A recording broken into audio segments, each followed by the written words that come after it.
Hello friends, welcome to my YouTube channel. Slovakia work भिजाको लागि फेरि पनि अपोइन्टमेन्टको लागि नयाँ डेटहरू खुलिसकेको छ, जसमा तपाईँको इम्प्लोयरले इम्बेसीलाई मेल फरवार्ड गर्नुपर्नेछ एक्सेल सिटमा।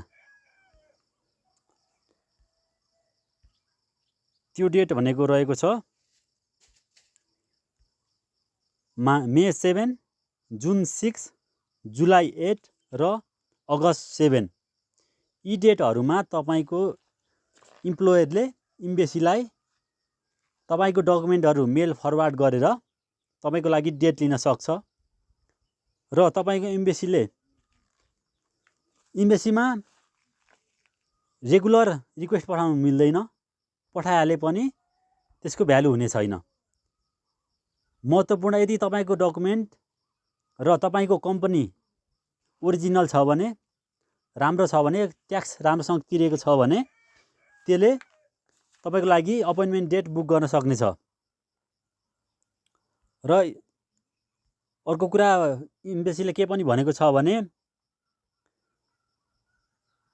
New Delhi does not have the capacity to provide detailed advice on individual applications or do check document in advance. जो कि पहिला चाहिँ के गरिन्थ्यो भने इम्बेसीमा हाम्रो वर्क परमिट फेक हो कि होइन, रियल हो भनेर हामीले के गरिन्थ्यो, मेल फरवार्ड गर्दा पनि हामीलाई पनि एन्सर दिन्थ्यो भने त्यो नदिन पनि सक्छ। त्यही भएर तपाईँ आफै सचेत हुनुपर्छ।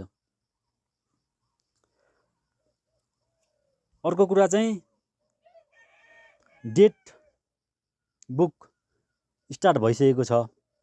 तपाईँले आफूले पनि वर्क परमिट छ भने डकुमेन्टहरू सेन्ड गरेर ट्राई गर्न सक्नुहुनेछ। अहिले नयाँ अपडेट के पनि भएको छ भने मानिसहरूले अब इम्प्लोयरले मात्र नभएर कि आफैले पनि एजेन्टहरूले बुक गरेको पर्सनल जिमेलबाट पनि भइरह। त्यही भएर तपाईँहरूले पनि आफैले ट्राई गरेर अपोइन्टमेन्ट डेट बुक डेट हुनसक्छ, हुँदैन, आफै ट्राई गर्न सक्नुहुनेछ। हस्, थ्याङ्क्स।